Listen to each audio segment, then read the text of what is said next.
A los 60 años, decidí desobedecer a mi esposo por primera vez en 35 años de matrimonio. Tomé las llaves escondidas y fui a casa de mi suegra. Esa casa que él me prohibía visitar desde hacía décadas, siempre con la misma excusa. Está en remodelación, querida. Pero cuando abrí aquella puerta, mi corazón casi se detuvo. Lo que vi allí dentro destruyó todo lo que creía sobre mi vida, mi matrimonio y el hombre que dormía a mi lado todas las noches. Pero antes de continuar, checa si ya estás suscrito al canal y escribe en los comentarios. ¿Desde dónde estás viendo este video?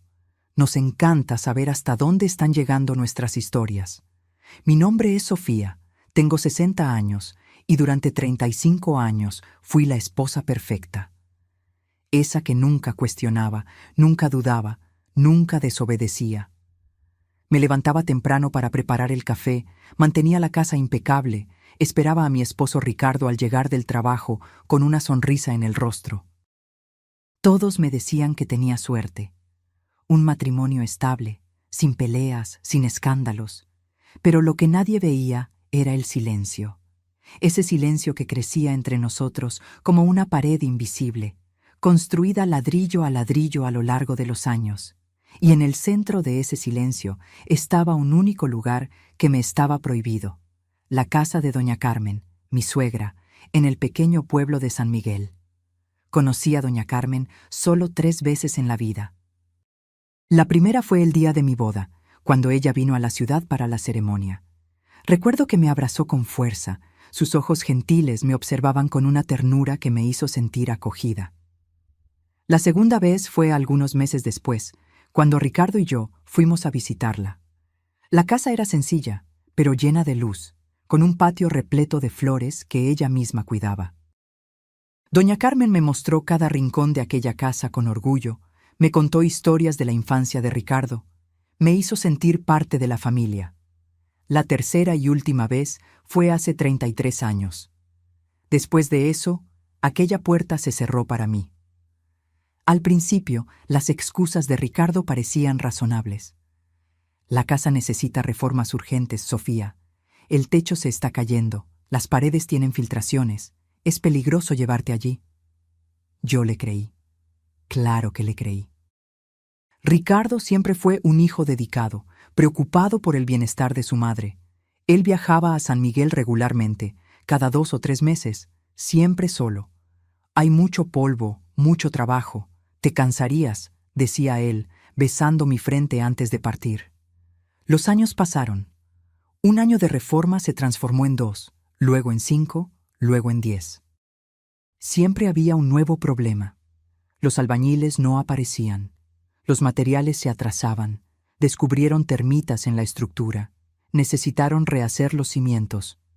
Yo intentaba sugerir que fuéramos juntos, aunque solo fuera para ver el progreso de las obras. Pero Ricardo se irritaba. ¿No confías en mí? ¿Crees que estoy inventando estas cosas? El tono de su voz cambiaba, se volvía duro, defensivo. Aprendí a no preguntar. Intenté mantener contacto con doña Carmen por teléfono.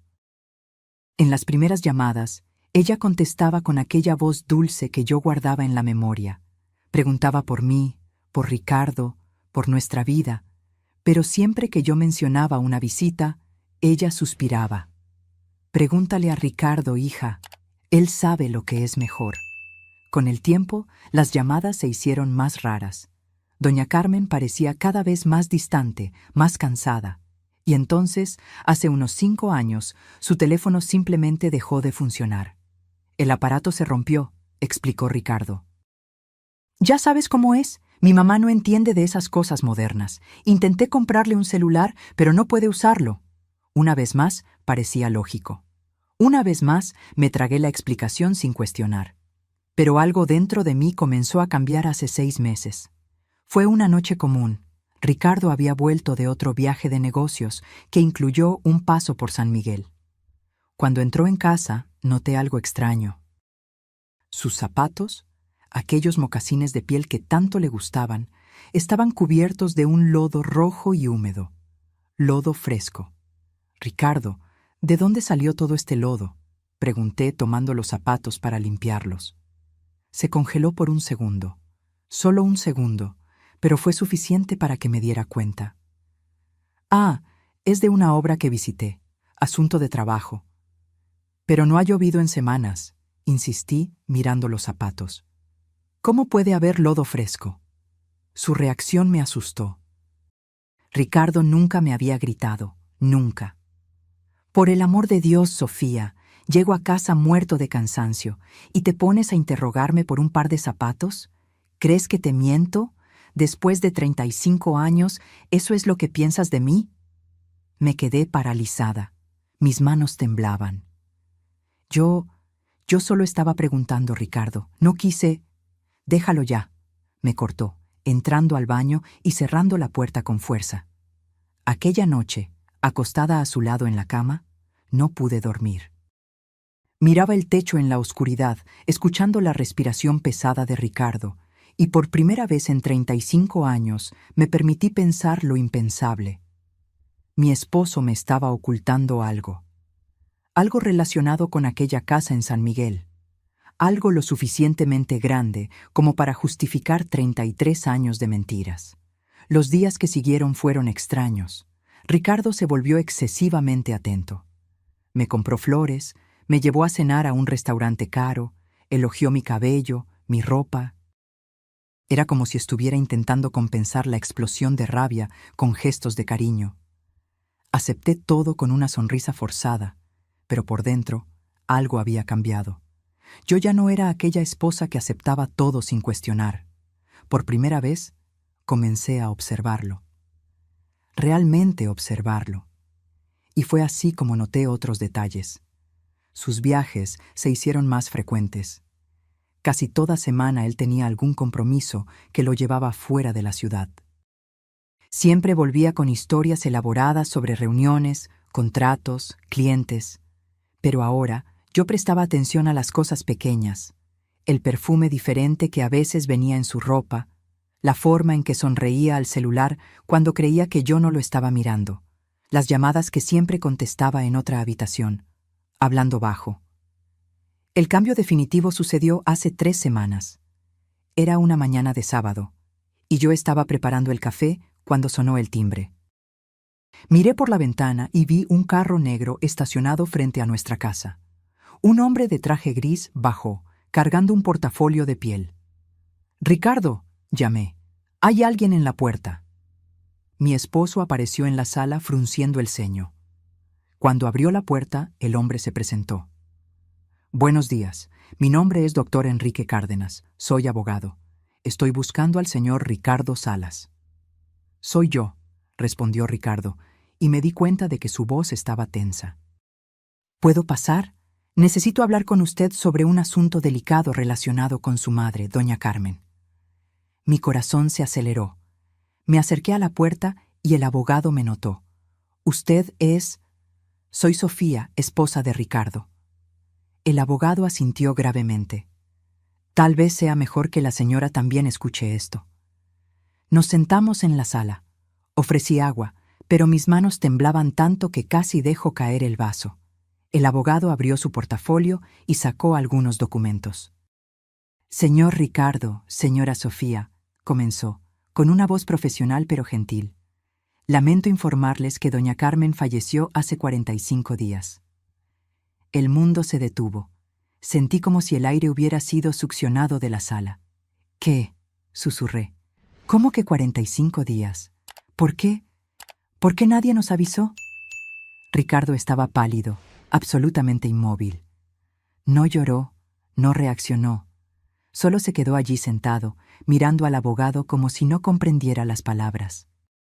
«De acuerdo con las instrucciones que doña Carmen me dejó», continuó el abogado, «yo debía contactar al señor Ricardo exactamente 30 días después de su fallecimiento para tratar la herencia.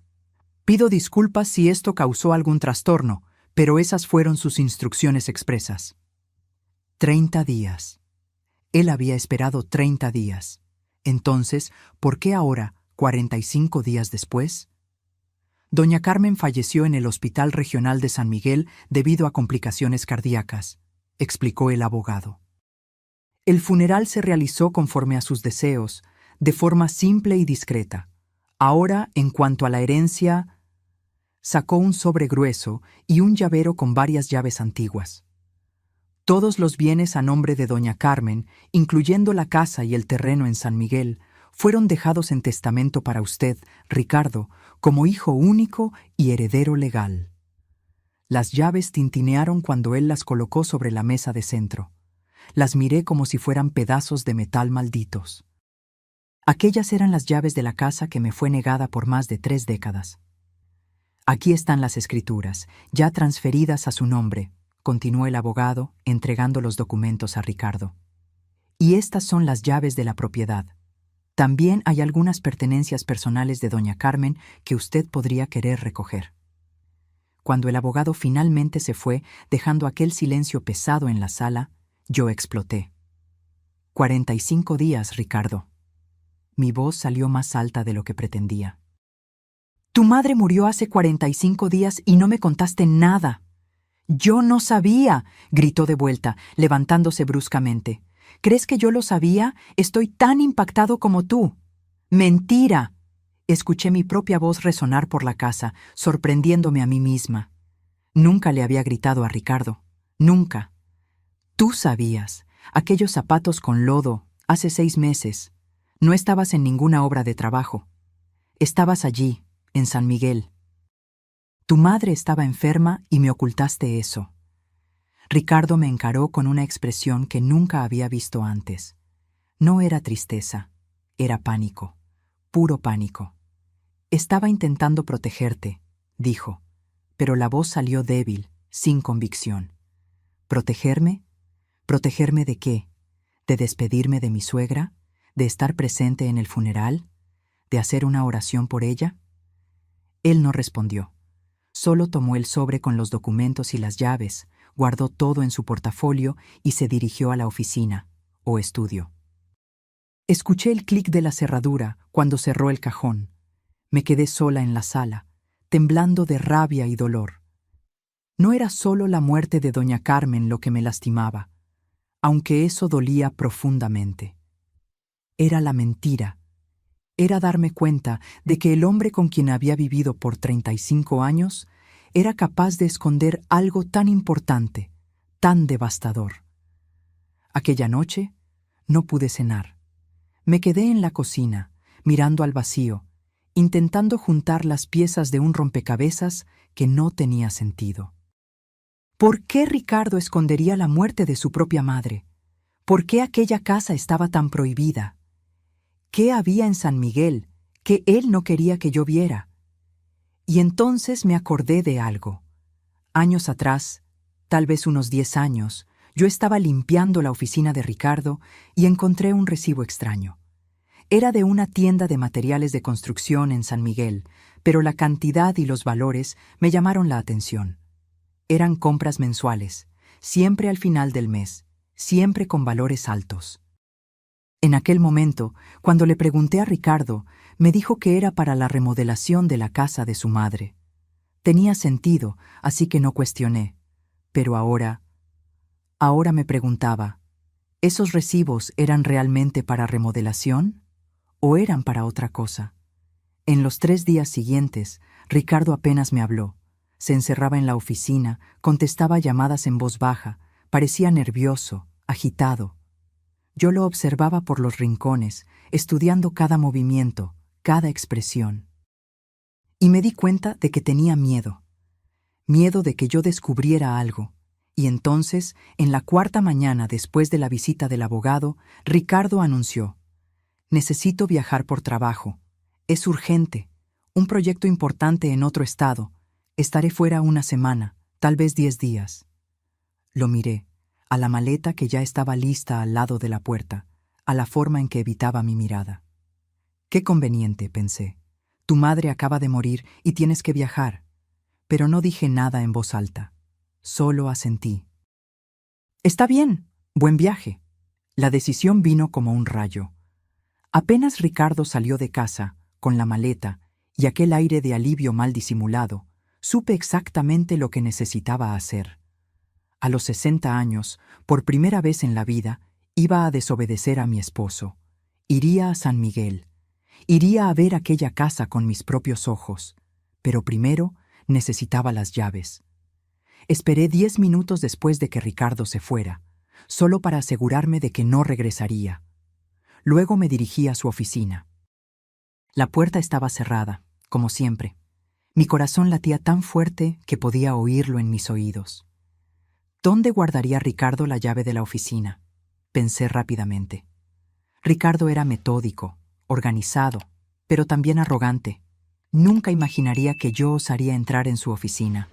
La llave debía estar en algún lugar obvio, escondida a la vista de todos. Fui al cuarto y comencé a revisar los pantalones que él había usado la semana anterior. En el tercer par, en el bolsillo pequeño de un pantalón de vestir, mis dedos tocaron algo frío y pequeño. Una llave. Pero era demasiado pequeña para ser la de la oficina. Debía ser de un cajón. Continué buscando. Entonces recordé el llavero en la entrada donde guardábamos las llaves extras de la casa. Allí estaban, llaves del portón, del carro, de la puerta de enfrente, y una llave con una etiqueta descolorida donde aún se podía leer oficina. Con las manos temblando, volví y abrí la puerta de la oficina. El olor del ambiente me envolvió, una mezcla de papel, madera y el perfume caro que Ricardo usaba. Todo estaba impecable, organizado con precisión militar.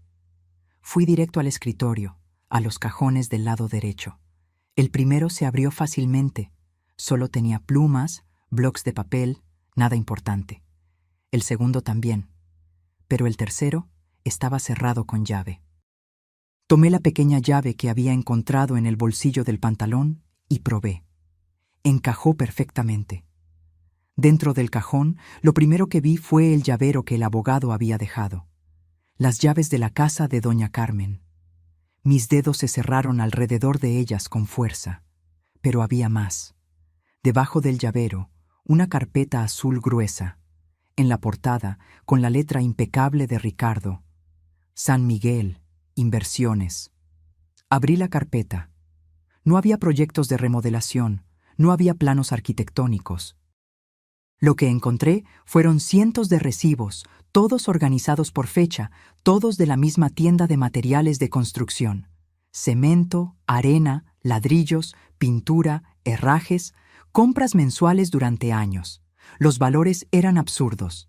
Sumé mentalmente los recibos visibles y llegué fácilmente a más de 200,000 pesos mexicanos, adaptación monetaria. Pero lo que más me llamó la atención fue un pequeño papel, diferente de los recibos oficiales. Era una nota manuscrita, con letra femenina y nerviosa. Ricardo, ella está pidiendo las medicinas otra vez. Ya no quedan. ¿Qué hago? Sé. Ella, medicinas. Sé. Mi mente giraba intentando entender. ¿Quién era ella, doña Carmen? ¿Y quién era C? ¿Por qué una mujer estaría pidiendo instrucciones a Ricardo sobre medicinas? Guardé las llaves de la casa en el fondo de mi bolsa o bolso y puse todo de vuelta en su lugar. Cerré la oficina con llave, devolví las llaves al llavero. No podía dejar rastros. Fui al cuarto y comencé a prepararme. No hice maleta. Ricardo podría llamar y notar algo extraño en mi voz. Puse solo algunas ropas en una mochila vieja, dinero en efectivo que había guardado a lo largo de los años, mis documentos.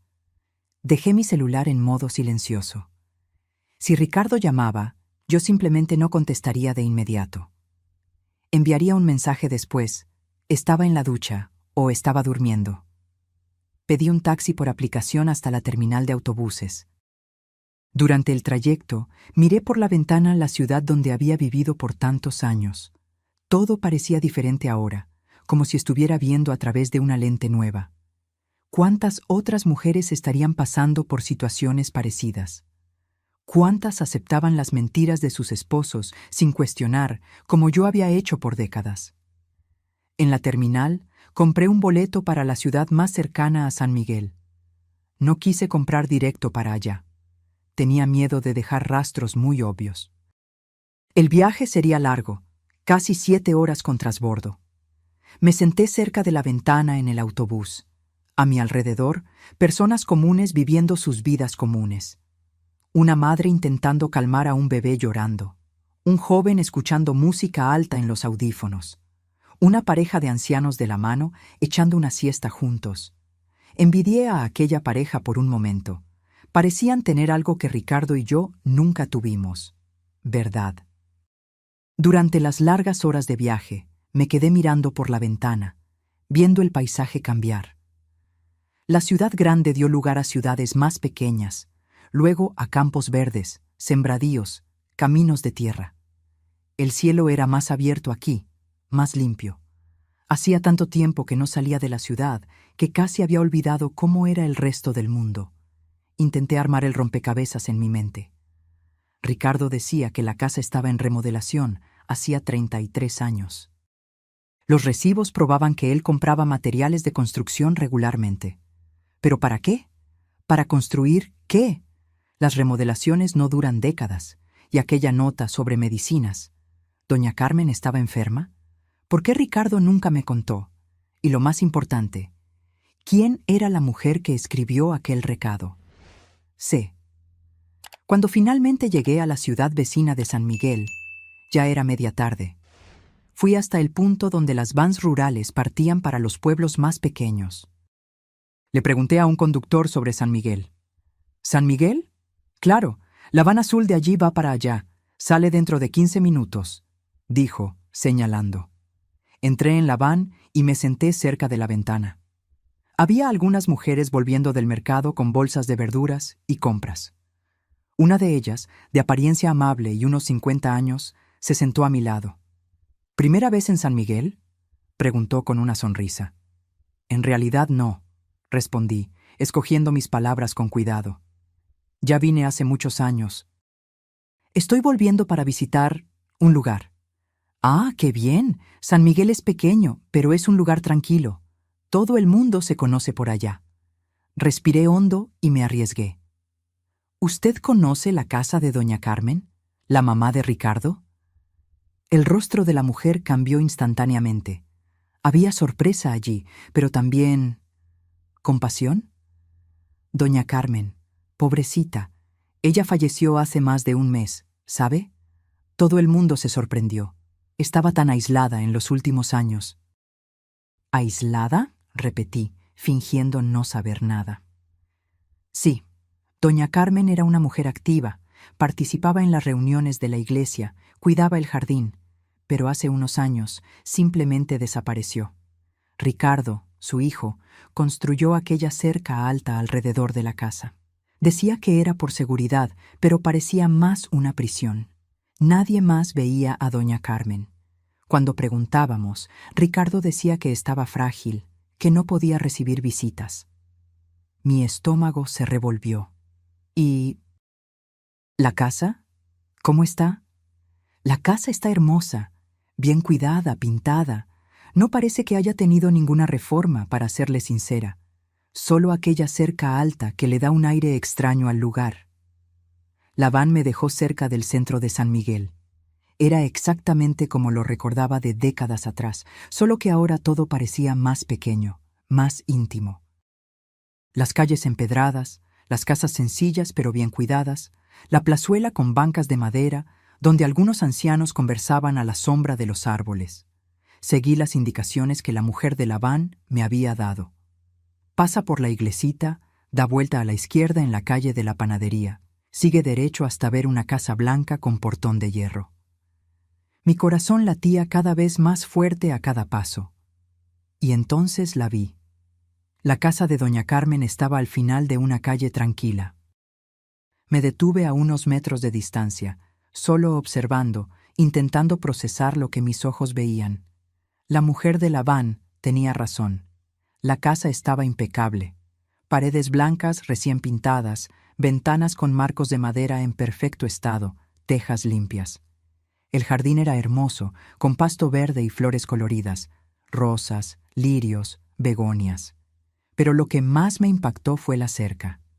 Una cerca alta, de más de 2 metros, hecha de placas de concreto y hierro, rodeando toda la propiedad. No era una cerca decorativa, era una barrera, Una prisión. 33 años.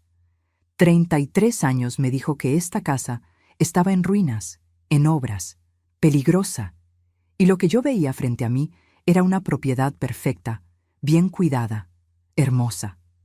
Ricardo no estaba remodelando nada, estaba escondiendo algo. Sentí que mis piernas flaqueaban, pero me forcé a seguir andando. El portón no estaba cerrado. Lo empujé despacio, y se abrió con un ligero chirrido.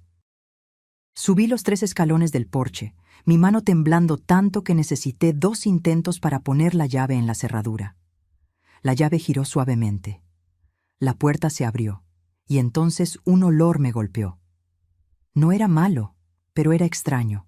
Una mezcla de perfume dulce, tal vez lavanda, con algo químico por debajo, desinfectante, y algo más, algo que no lograba identificar, pero que me revolvió el estómago. Entré despacio. Mis ojos necesitaron algunos segundos para ajustarse a la penumbra. Las cortinas estaban cerradas, dejando solo rendijas de luz entrar. Pero incluso en la media luz, yo podía ver que el interior de la casa era lujoso. El suelo era de porcelanato brillante.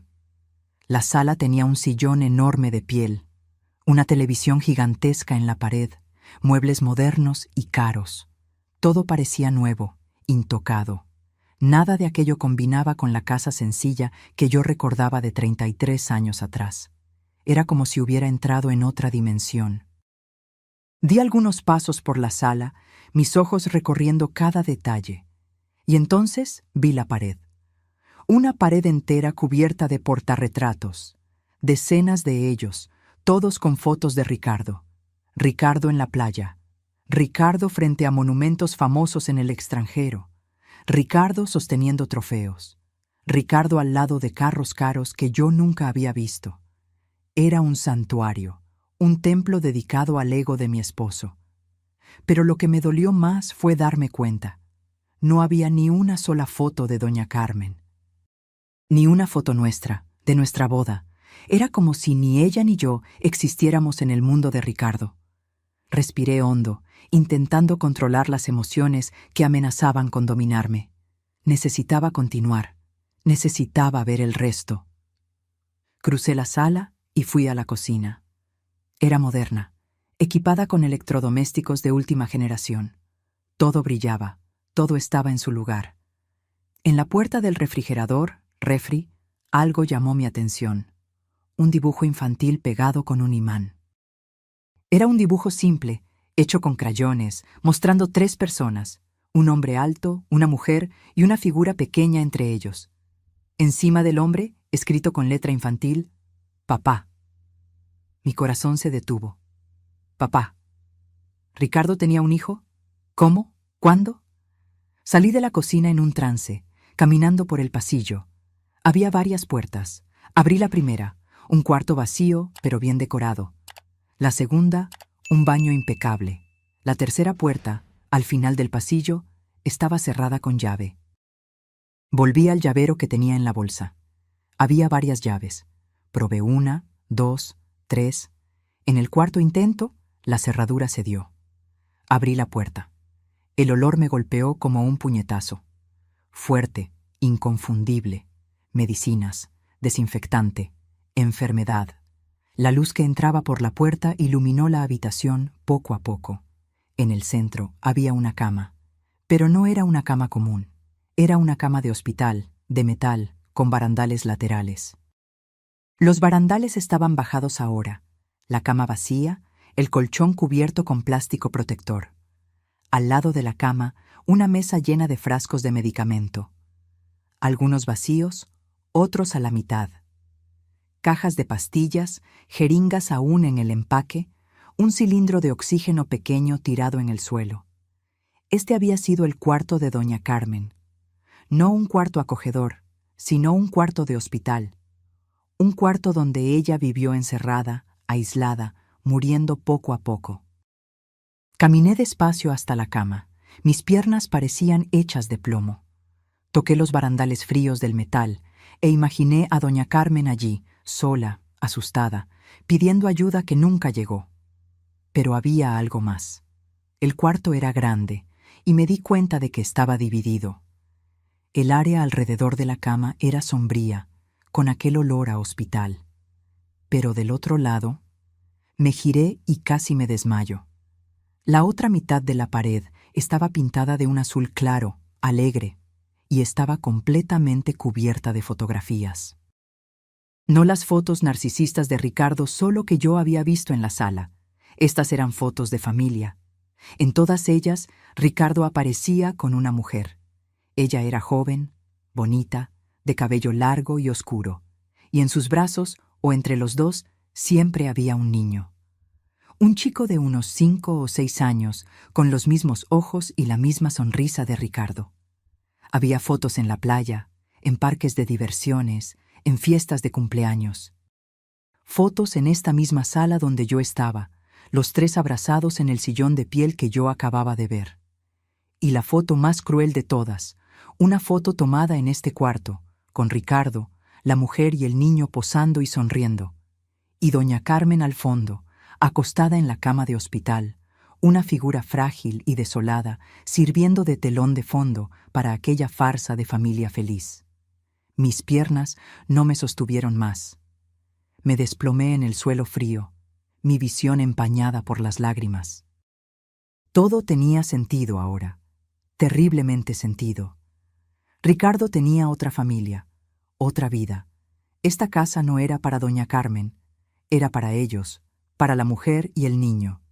Y doña Carmen, ella había sido transformada en prisionera en su propia casa, forzada a testificar mientras su hijo construía una vida paralela, una mentira que duró décadas.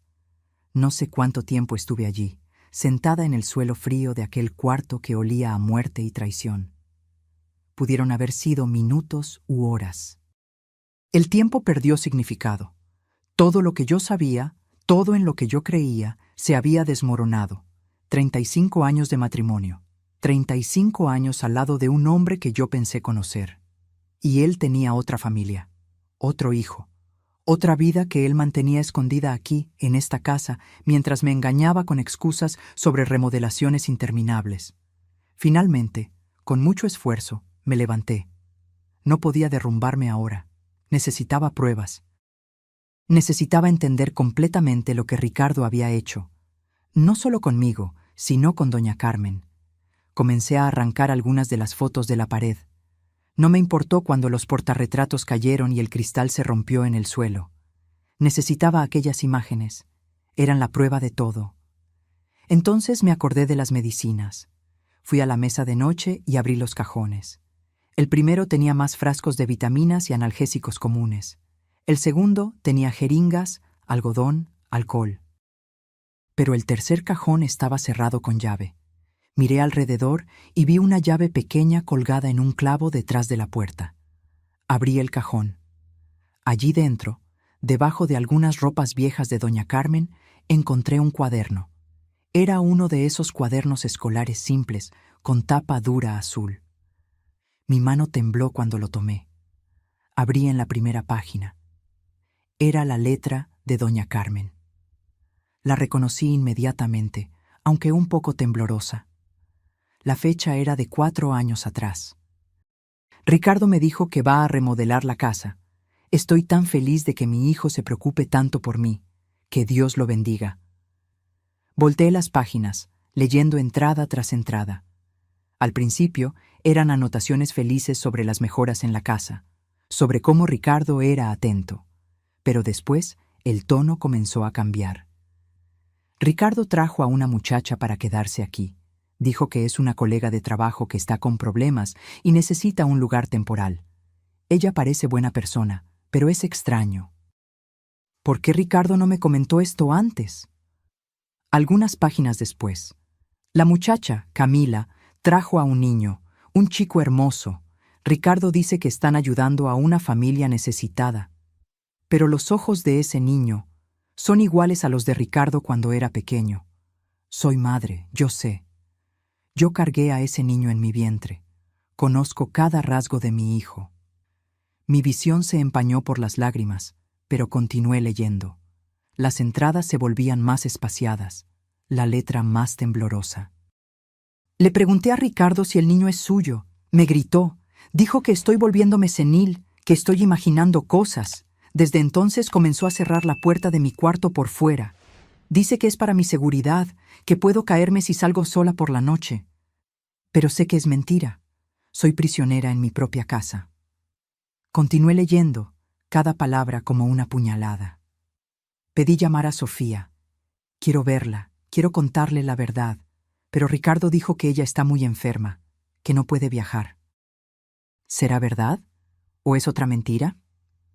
Mis medicinas para el corazón se acabaron. Ricardo se las llevó todas. Trajo otras diferentes, dijo que son mejores, pero me siento cada vez peor. El pecho me duele tanto.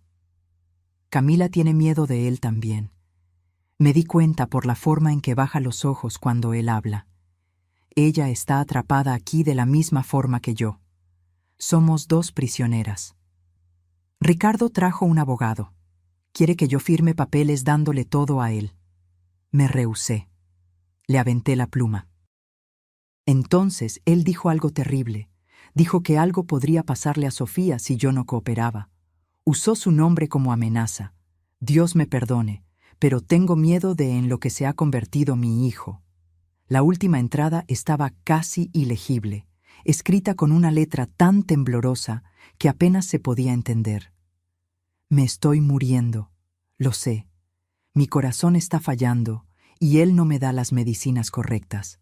Sofía, si alguna vez lees esto, perdóname por no haber sido más fuerte. Perdóname por no protegerte de él. Y por favor, no dejes que él gane. Haz justicia por nosotras dos.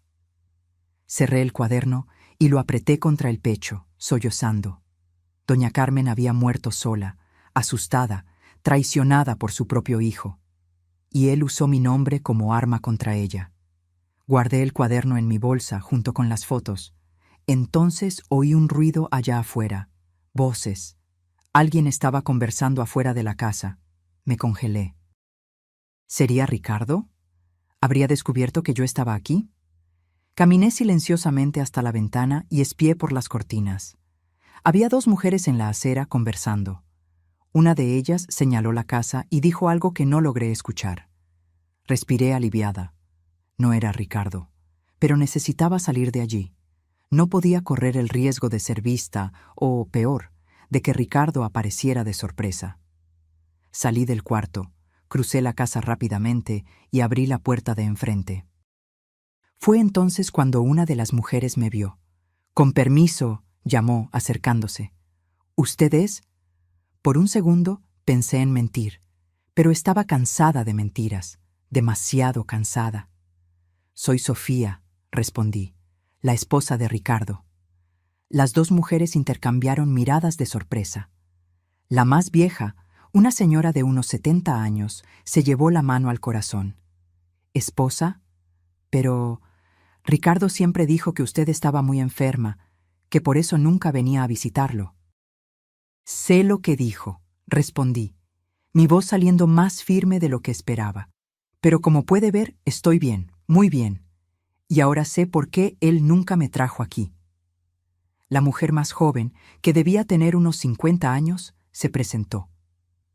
«Mi nombre es Beatriz, vivo allí enfrente, y esta es doña Mercedes. Ella era muy amiga de doña Carmen». Ella dudó antes de continuar. ¿Usted sabe sobre Camila?»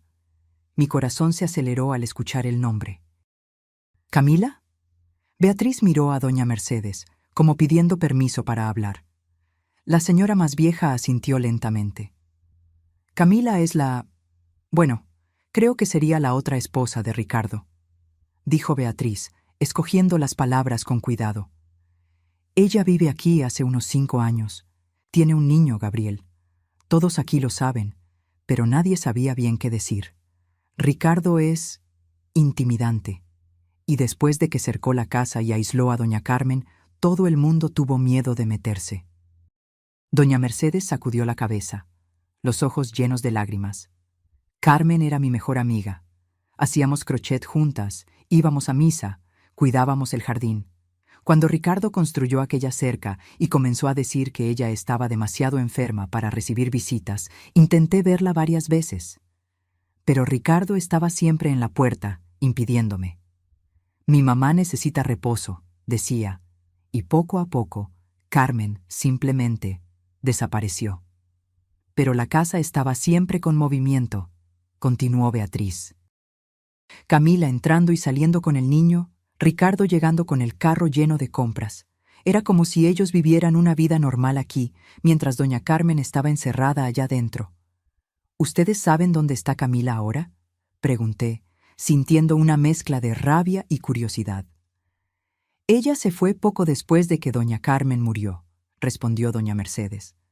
Ricardo dijo que ella había conseguido un empleo en otra ciudad, pero antes de ir, vino a buscarme. ¿Ella la buscó a usted? Sí. Estaba desesperada. Dijo que no aguantaba más, que tenía miedo de Ricardo, que quería proteger a su hijo. Me dio esto. Doña Mercedes sacó del bolsillo de su mandil un papel doblado. Me pidió que lo guardara. Dijo que podía ser importante un día. Tomé el papel con manos temblorosas y lo desdoblé. Era una carta, escrita con letra apresurada. Mi nombre es Camila Flores. Escribo esto en caso de que algo me suceda a mí o a mi hijo Gabriel. Conocí a Ricardo hace 6 años, cuando yo trabajaba como mesera. Él me dijo que era divorciado, que vivía solo y cuidaba a su madre enferma. Le creí. Cuando me embaracé, me trajo para acá. Dijo que el bebé y yo tendríamos una buena vida. Al principio, fue bueno. Pero después me di cuenta de que doña Carmen no estaba enferma. Estaba siendo mantenida prisionera. Ricardo le quitó las medicinas y solo le daba vitaminas. Él decía que ella estaba dramatizando, que eran cosas de vieja queriendo atención. Intenté ayudarla varias veces, escondiendo medicinas para ella, pero Ricardo lo descubrió y me amenazó. Dijo que me quitaría a Gabriel si seguía interfiriendo. Yo tenía miedo. Miedo de él. Miedo de perder a mi hijo. Miedo de terminar como doña Carmen. Entonces me quedé callada, y esa culpa me perseguirá para siempre. Doña Carmen murió porque Ricardo quiso.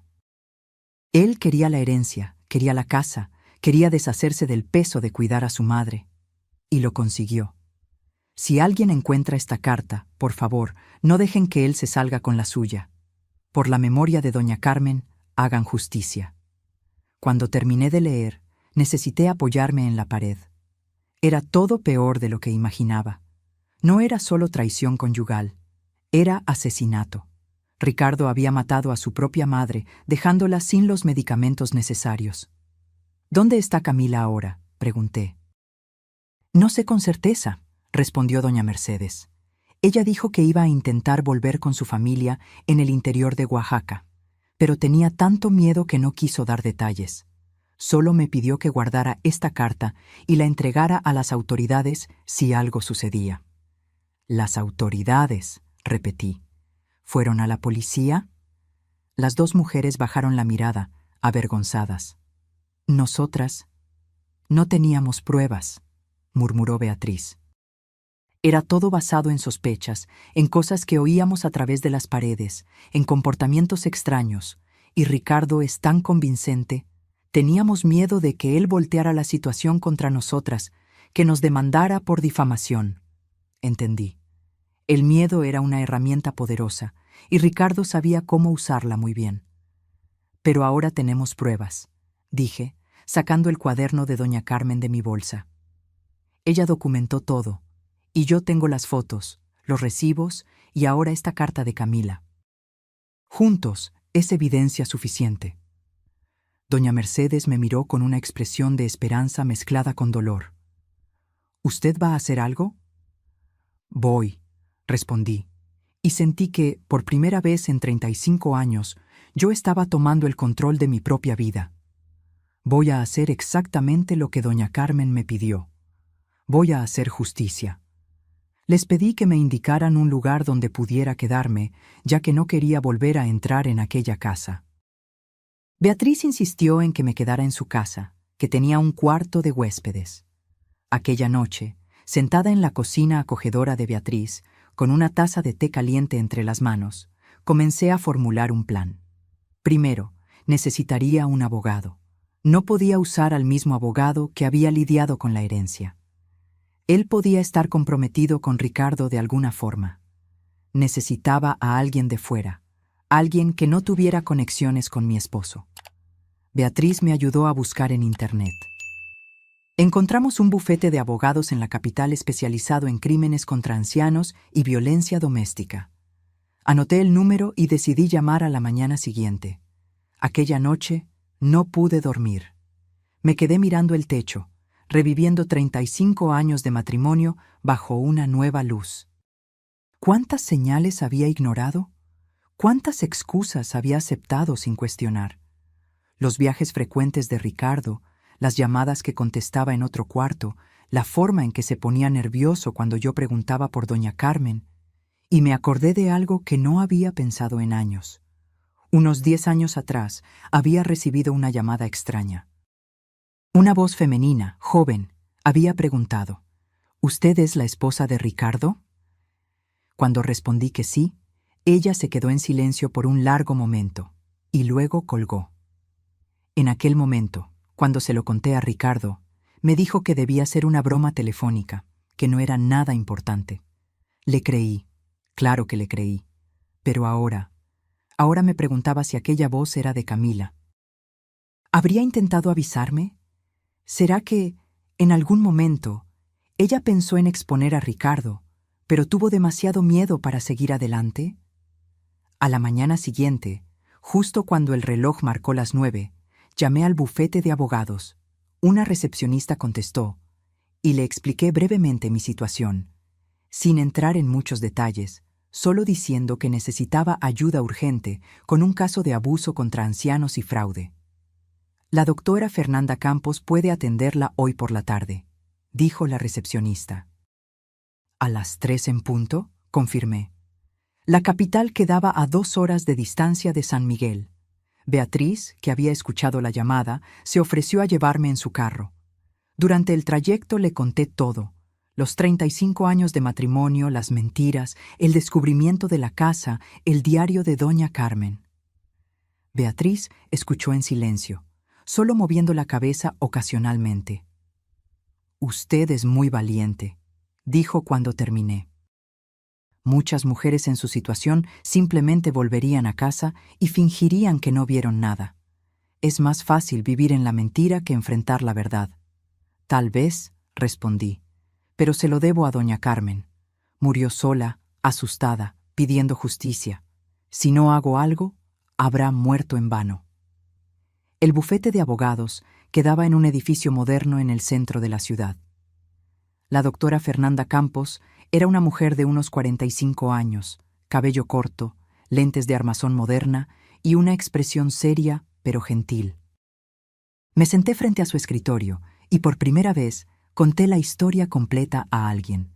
Le mostré el diario de doña Carmen, las fotos que arranqué de la pared, la carta de Camila, los recibos del cajón de Ricardo. La abogada examinó todo en silencio, su expresión volviéndose cada vez más grave. Cuando terminé, se quitó los lentes y se frotó los ojos. «Señora Sofía», dijo finalmente, «lo que su esposo hizo no es solo traición conyugal o mala conducta. Es un crimen grave. Privar a alguien de los cuidados médicos necesarios, especialmente a una persona vulnerable como una anciana, puede ser clasificado como homicidio doloso o, como mínimo, abandono de persona incapaz que resultó en muerte». «¿Qué hago ahora?», pregunté, mi voz temblorosa. «Primero, vamos a la policía. Con estas pruebas pueden abrir una investigación formal. Van a exhumar el cuerpo de doña Carmen para hacer una autopsia, si es necesario.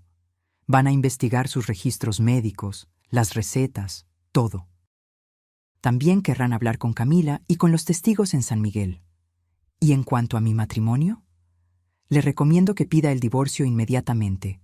Y, dadas las circunstancias, también podemos solicitar una orden de restricción para que Ricardo no se acerque a usted. Si fue capaz de hacer esto con su propia madre, no sabemos de qué más es capaz. La idea de Ricardo siendo arrestado de todo nuestro matrimonio siendo expuesto públicamente, me asustaba, pero era lo correcto. Aquel mismo día fuimos a la comandancia. Di mi declaración completa. Entregué todas las pruebas. Los policías se quedaron impactados con el diario. Uno de ellos, un hombre mayor que dijo haber perdido a su propia madre recientemente, tenía lágrimas en los ojos cuando terminó de leer. «Vamos a atrapar a ese desgraciado», murmuró. «Ninguna madre merece esto». El comandante explicó que iban a necesitar mi ayuda para localizar a Ricardo. Él todavía creía que yo estaba en casa, sin saber nada. «Me va a llamar en algún momento», dije. «Siempre llama cuando está de viaje. Puedo hacer que él confíe en que todo está normal». Y fue exactamente lo que sucedió. Aquella noche, cuando yo ya estaba de vuelta en San Miguel, en casa de Beatriz, mi celular sonó. Era Ricardo. «Hola, mi amor», dijo, con aquella voz que yo conocía tan bien. «¿Cómo estás? ¿Todo bien por allá?» Respiré hondo, intentando mantener mi voz normal. «Todo bien, sí. Un poco solitaria, pero todo bien. Siento mucho tener que viajar en este momento difícil, pero el trabajo, ya sabes, trabajo, mentira». Él probablemente estaba con Camila o resolviendo algo relacionado con la herencia de doña Carmen. «¿Cuándo vuelves?», pregunté. «En unos 3 días. ¿Me extrañas?», preguntó, y podía oír la sonrisa en su voz. Sonrisa de quien cree que se está saliendo con la suya. «Sí», mentí. «Sí, vuelve pronto». Cuando colgué, sentí náuseas. ¿Cómo había vivido con ese hombre por tantos años? ¿Cómo no me había dado cuenta? En los días siguientes, las cosas sucedieron rápidamente. La policía logró localizar a Camila a través de registros telefónicos antiguos. Ella estaba de hecho en Oaxaca, viviendo con su hermana. Cuando supo que estaban investigando a Ricardo, aceptó inmediatamente dar su testimonio. El cuerpo de doña Carmen fue exhumado. La autopsia confirmó lo que el diario sugería. Tenía una condición cardíaca grave que requería medicación específica. La medicación que fue encontrada en su sistema en el momento de la muerte eran solo vitaminas y suplementos. Nada que pudiera tratar su problema cardíaco real. Con todas las pruebas reunidas, el juez emitió una orden de aprehensión contra Ricardo. Y fue ahí que sucedió algo que yo no esperaba. Ricardo volvió a casa. No a nuestra casa en la ciudad, sino a San Miguel. Aparentemente tenía cosas que resolver allí, probablemente relacionadas con la venta de la propiedad. La policía estaba esperando por él. Yo estaba en casa de Beatriz cuando recibí la llamada de la doctora Fernanda. «Sofía, la policía arrestó a Ricardo hace 1 hora. Está en la comandancia de San Miguel ahora. ¿Quieres estar presente en el interrogatorio?» Mi corazón se aceleró. Parte de mí quería estar bien lejos de todo aquello. Pero otra parte, la parte que había leído el diario de doña Carmen, que había visto aquel cuarto donde ella fue mantenida prisionera, esa parte necesitaba ver a Ricardo enfrentar las consecuencias. «Sí», respondí, «quiero estar allí». Cuando llegué a la comandancia, Ricardo ya estaba en una sala de interrogatorio. A través del vidrio espejado yo podía verlo, pero él no podía verme. Estaba sentado con los brazos cruzados, con aquella expresión de superioridad que yo conocía tan bien. El comandante comenzó el interrogatorio mostrando las pruebas una por una. El diario de doña Carmen, las fotos, la carta de Camila, los registros médicos. Yo observé a Ricardo desmoronarse delante de mis ojos. Primero, intentó negar todo.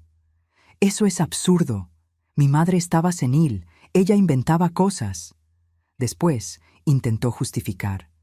Estaba intentando protegerla. Ella no sabía lo que era mejor para ella. Y finalmente, cuando se dio cuenta de que no tenía cómo escapar, intentó culpar a otros. «Fue Camila.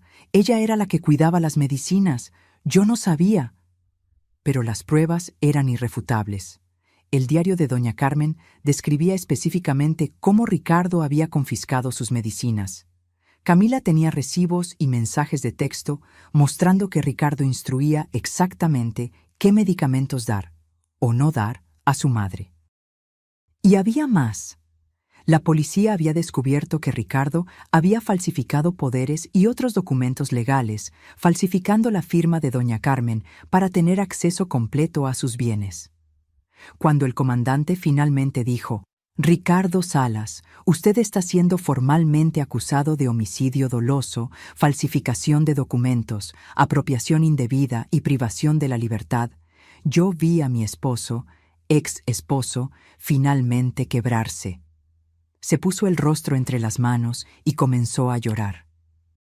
Pero no eran lágrimas de remordimiento.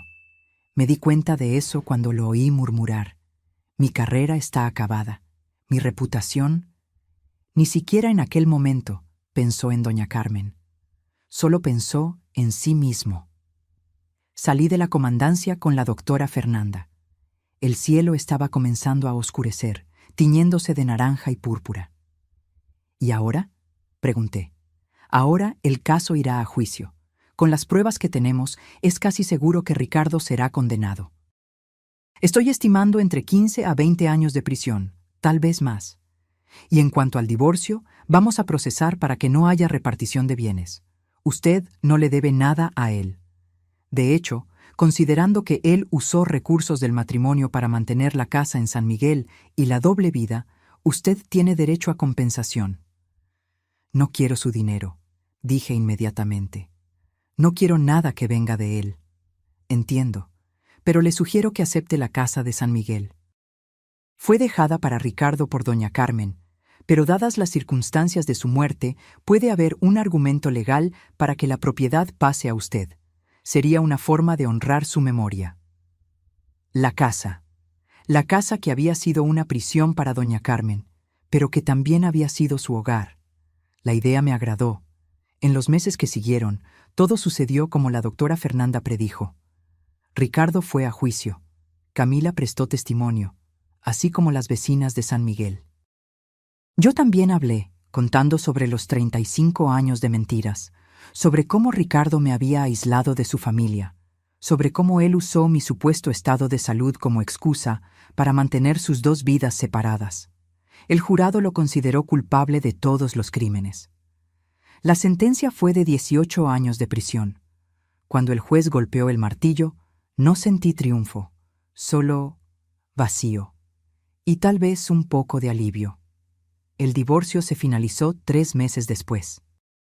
Recibí la casa en San Miguel, junto con una pequeña compensación financiera que decidí donar a una institución de apoyo a ancianos víctimas de abuso. Ahora, 6 meses después de todo esto, estoy sentada en el porche de la casa en San Miguel. La cerca alta fue removida. Fue lo primero que hice. En su lugar, planté una cerca viva con rosales, como doña Carmen solía tener. El cuarto donde ella pasó sus últimos días fue completamente transformado. Quité todo: la cama de hospital, las medicinas, las cortinas pesadas. Repinté las paredes de un amarillo suave y transformé el espacio en una biblioteca comunitaria. Los niños de la vecindad vienen aquí todas las tardes para leer, hacer la tarea o simplemente jugar. Encima de la puerta puse un letrero: Biblioteca Carmen Salas, en memoria de una mujer fuerte. Doña Mercedes viene a visitarme casi todos los días. Tomamos té juntas y ella me cuenta historias sobre doña Carmen, la mujer que fue antes de que Ricardo la transformara en prisionera. Eran historias de una mujer alegre, generosa, que adoraba cuidar el jardín y hacer dulces para los vecinos. A veces, me siento aquí en el porche y pienso en cómo mi vida cambió. Pasé 60 años siendo la esposa perfecta, la mujer obediente, la que nunca cuestionaba. Y fue solo cuando decidí desobedecer, cuando tomé aquellas llaves y abrí aquella puerta prohibida, que finalmente encontré la verdad. Fue la verdad más dolorosa de mi vida, pero también fue liberadora. Aprendí que no importa la edad, nunca es tarde para empezar de nuevo, nunca es tarde para exigir justicia, nunca es tarde para honrar a aquellos que ya no pueden luchar por sí mismos. Doña Carmen ya no está aquí para ver en lo que se convirtió su casa. Pero espero que, donde quiera que esté, sepa que su muerte no fue en vano. que su historia fue contada, que se hizo justicia y que su nuera, aquella que apenas tuvo la oportunidad de conocer, finalmente hizo lo que ella pidió en aquellas últimas páginas del diario. No dejó que él ganara. Ahora, si te gustó esta historia, haz clic en suscribirse y dime en los comentarios, ¿qué parte te dejó con la boca abierta? Y no olvides hacerte miembro para tener acceso a videos exclusivos que no subo aquí. Te espero allí.